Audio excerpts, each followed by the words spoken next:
Recording by Sandra Zera. The Picture in the House by H.P. Lovecraft.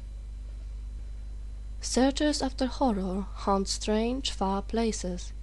For them are the catacombs of Ptolemies and the carven mausolea of the nightmare countries.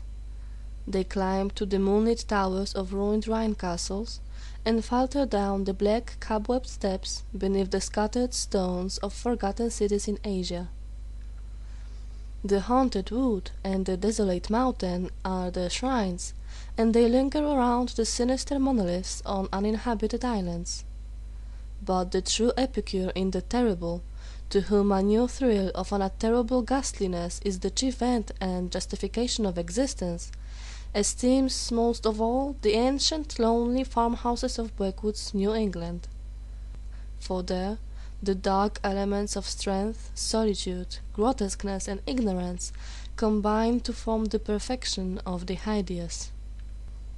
Most horrible of all sights are the little unpainted wooden houses, remote from travelled ways, usually squatted upon some damp grassy slope or leaning against some gigantic outcropping of rock.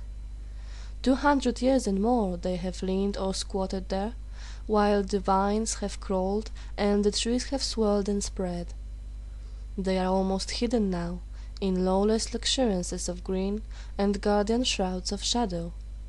But the small paned windows still stare shockingly, as if blinking through a little stupor which wards off madness by dulling the memory of unutterable things. In such houses have dwelt generations of strange people, whose like the world has never seen. Seized with a gloomy and fanatical belief which exiled them from their kind, their ancestors sought the wilderness for freedom. There the science of a conquering race indeed flourished free from the restrictions of their fellows, but cowered in an appalling slavery to the dismal phantasms of their own minds. Divorced from the enlightenment of civilization, the strength of the Puritans turned into singular channels, and in their isolation, morbid self-repression, and struggle for life with relentless nature, there came to them dark, furtive traits from the prehistoric depths of their cold northern heritage.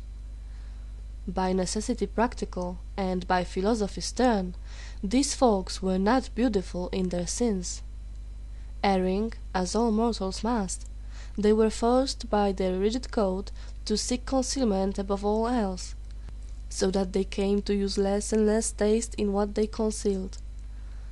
Only the silent, sleepy, staring houses in the backwoods can tell all that has lain hidden since the early days, and they are not communicative, being loath to shake off the drowsiness which helps them forget.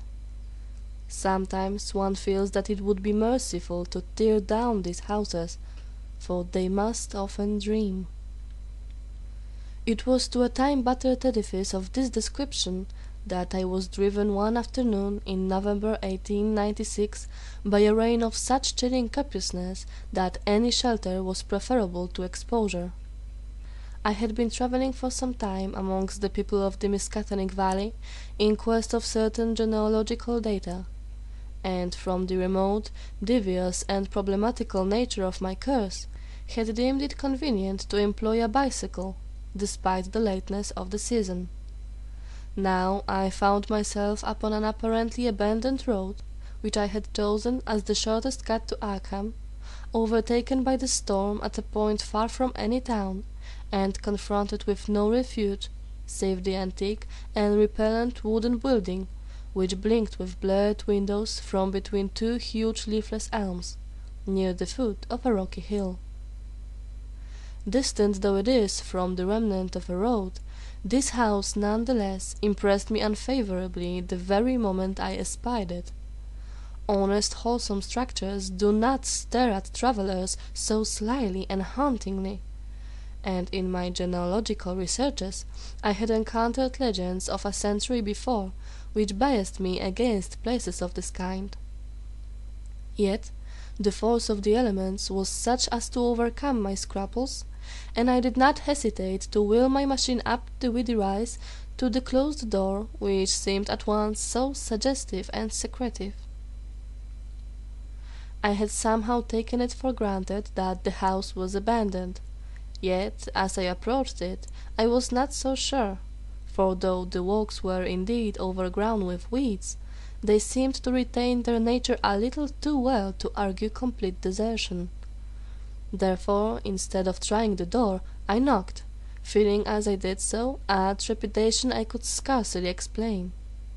As I waited on the rough, mossy rock which served as a doorstep, I glanced at the neighboring windows and the panes of the transom above me, and noticed that although old, rattling, and almost opaque with dirt, they were not broken.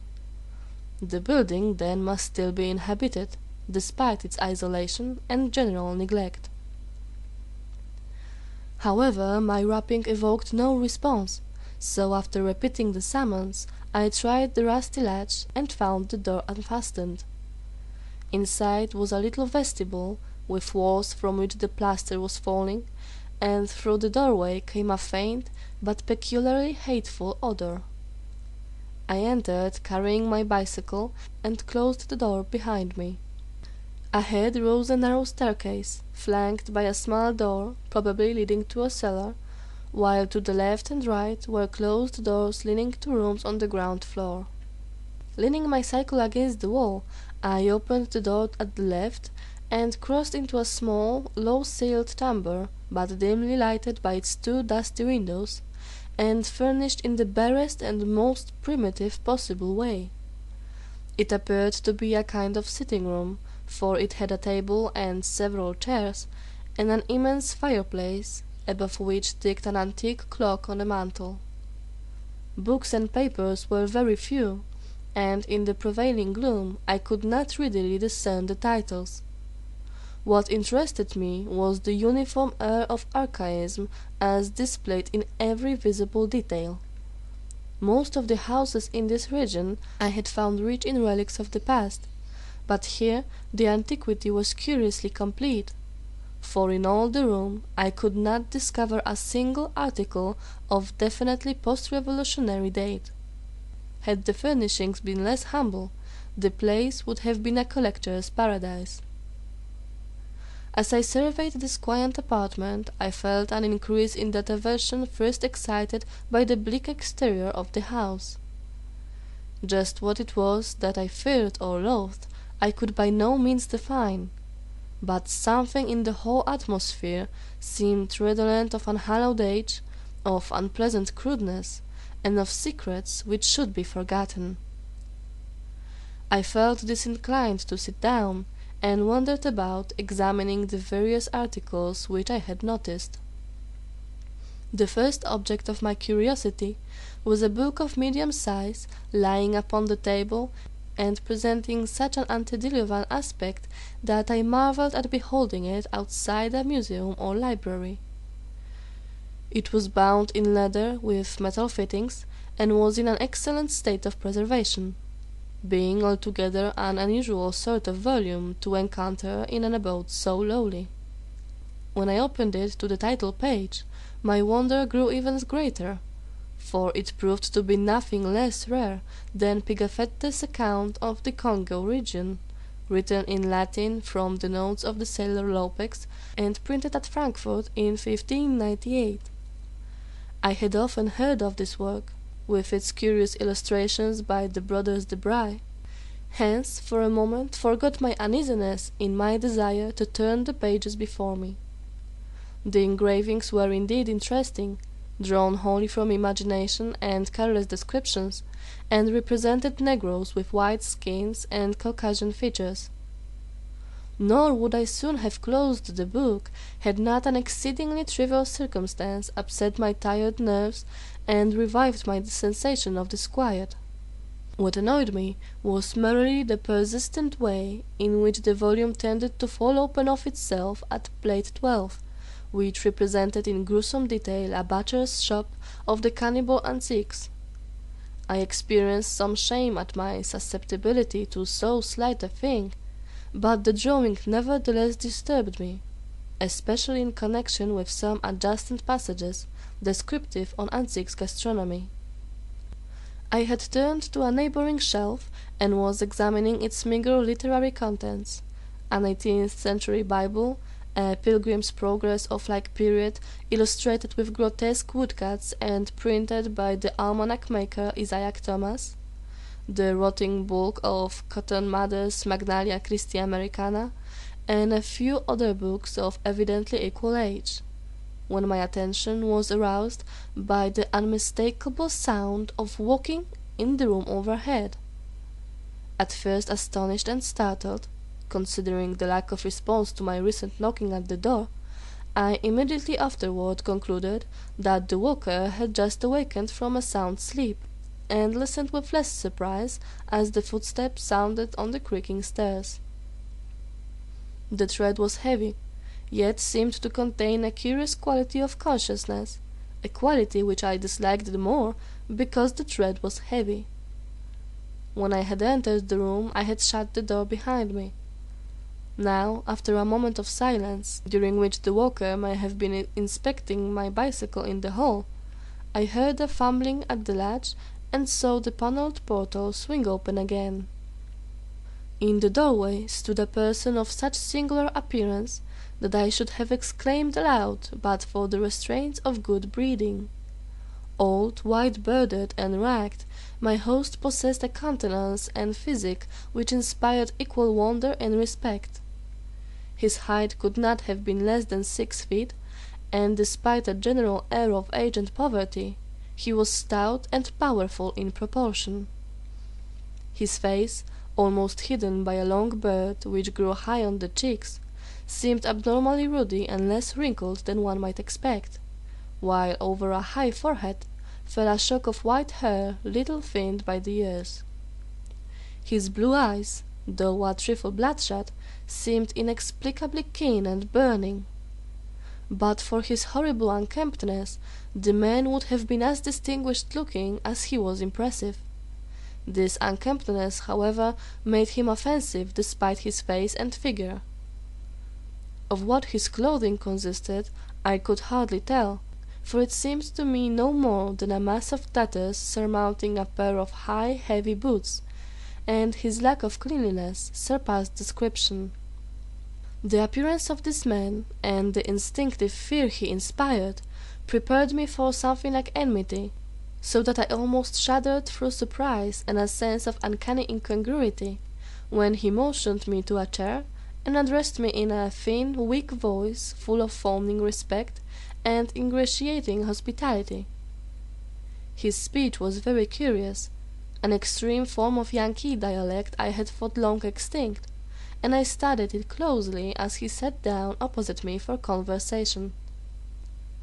"Catchin' the rain, be ye?" he greeted. "Glad ye was nigh the house and had the sense to come right in. I calc'late I was asleep, else I'd heerd ye. I ain't as young as I used to be, and I need a powerful sight o' naps nowadays. Travelling for? I hain't seed many folks long this route since they took off the Arkham stage."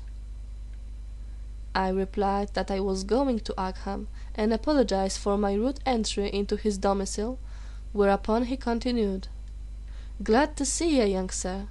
New faces is scarce around here, and I hain't got much to cheer me up these days. Guess you hail from Boston, don't ye? I never been there, but I kin tell a town man when I see him. We had one fair district schoolmaster in '84, but he quit sudden, and no one never heerd on him since." Here the old man lapsed into a kind of chuckle, and made no explanation when I questioned him. He seemed to be in an aboundingly good humour, yet to possess those eccentricities which one might guess from his grooming. For some time he rambled on with an almost feverish geniality, when it struck me to ask him how he came by so rare a book as Pigafetta's Regnum Congo. The effect of this volume had not left me, and I felt a certain hesitancy in speaking of it, but curiosity overmastered all the vague fears which had steadily accumulated since my first glimpse of this house. To my relief, the question did not seem an awkward one, for the old man answered freely and volubly. "Oh, that a freaky book! Captain Ebenezer Holt traded me that in '68, him as was killed in the war. Something about the name of Ebenezer Holt caused me to look up sharply. I had encountered it in my genealogical work, but not in any record since the Revolution. I wondered if my host could help me in the task at which I was laboring, and resolved to ask him about it later on. He continued. Ebenezer was on Salem merchantman for years, and picked up a sight of queer stuff in every port. He got this in London, I guess. He asked her like to buy things at the shops. I was up to his house onst, on the hill trading horses, when I see this book. I relished the pictures, so he give it in on a swap. This a queer book. Here, leave me get on my spectacles. The old man fumbled among his rags, producing a pair of dirty and amazingly antique glasses, with small octagonal lenses and steel bows.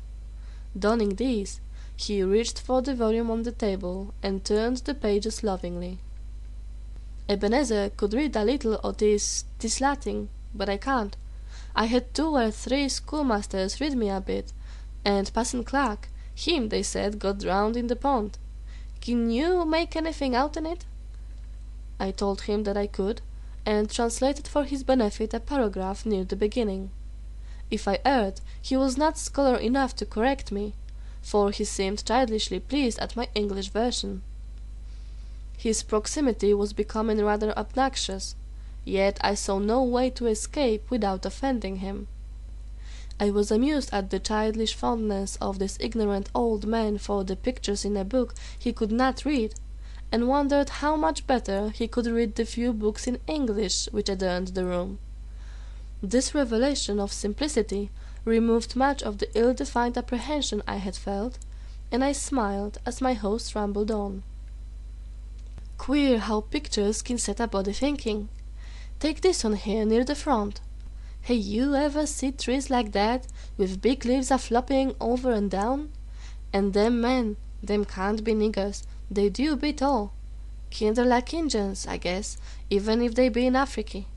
Some of these here creatures looks like monkeys, or half monkeys and half men, but I never heard on nothing like this one.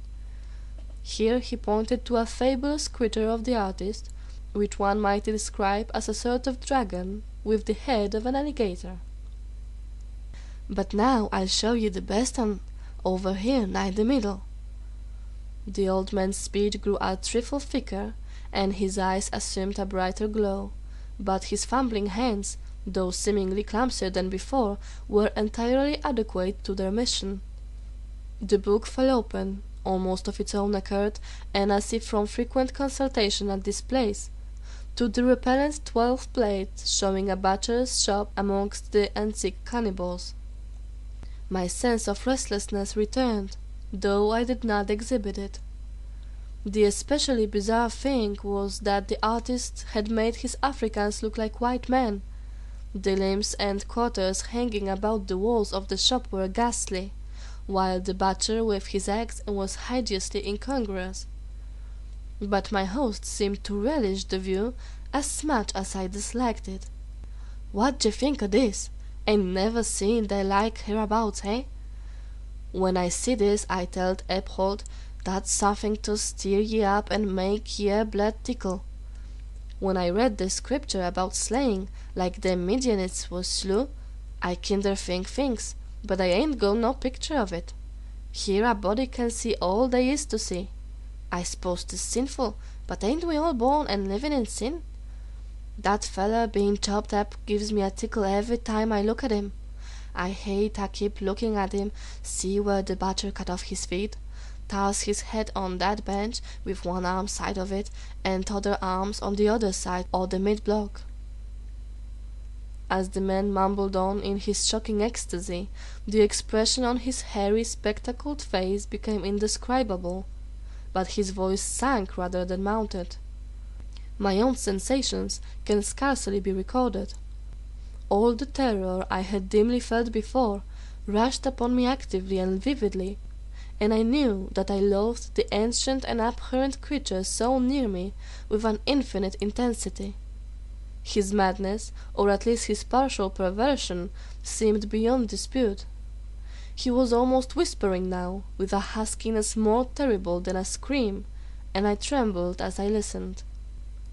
"As I says, 'tis queer how pictures set ye thinking. D'you know, young sir, I'm right sot on this one here. Arter I got the book of Eb, I used to look at it a lot, especially when I'd heard Passon Clark run on Sundays in his big wig. Once I tried something funny. Here, young sir, don't get scared. All I done was to look at their picture afore I killed the sheep for market. Killing sheep was kinder more fun arter looking at it." The tone of the old man now sank very low, sometimes becoming so faint that his words were hardly audible. I listened to the rain, and to the rattling of the blurred small-paned windows, and marked a rumbling of approaching thunder, quite unusual for the season. Once a terrific flash and peal shook the frail house to its foundations, but the whisperer seemed not to notice it. "Killing sheep was kinder more fun, but, d'you know, 'twa'n't quite satisfying. Queer how a craving gets a hold on ye. As ye love the Almighty, young man, don't tell nobody, but I swear ter God, the picture began to make me hungry for victuals I couldn't rise nor buy. Here, set still, what's ailing ye? I didn't do nothing, only I wondered how 'twould be if I did.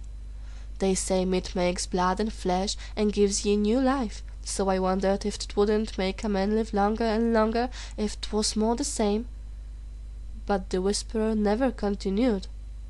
The interruption was not produced by my fright, nor by the rapidly increasing storm, amidst whose fury I was presently to open my eyes on a smoky solitude of blackened ruins. It was produced by a very simple, though somewhat unusual, happening. The open book lay flat between us, with the picture staring repulsively upward. As the old man whispered the words "more the same," a tiny splattering impact was heard, and something showed on the yellowed paper of the upturned volume. I thought of the rain and of a leaky roof, but rain is not red.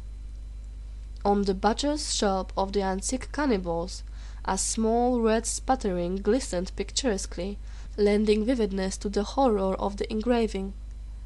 The old man saw it, and stopped whispering even before my expression of horror made it necessary. Saw it, and glanced quickly towards the floor of the room he had left an hour before. I followed his glance, and beheld just above us, on the loose plaster of the ancient ceiling, a large irregular spot of wet crimson, which seemed to spread even as I viewed it. I did not shriek or move, but merrily shut my eyes. A moment later came the titanic thunderbolt of thunderbolts, blasting that accursed house of unutterable secrets, and bringing the oblivion which alone saved my mind. End of The Picture in the House.